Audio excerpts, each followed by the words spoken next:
Border district যারা আছো 2023-এ কাট up কত গেছিলো আর 2024-এ কত যেতে পারে। তো দেখো এসসি গেছিলো 61, তো এবার মোটামুটি 67, আমি এখানে লিখে দিচ্ছি, দেখো 67 কিন্তু যাওয়ার সম্ভাবনা কিন্তু রয়েছে।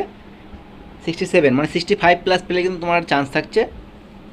Border district male candidate 65 plus, SC candidate, ST বলবো সেম 66 বলবো এসটি, ওবিসি 63 গেছিলো আগের বার, তো দেখতে পাচ্ছ 63 গেছিলো আগের বার, এবার মোটামুটি তোমাদের 68 কিন্তু যাওয়ার সম্ভাবনা কিন্তু রয়েছে।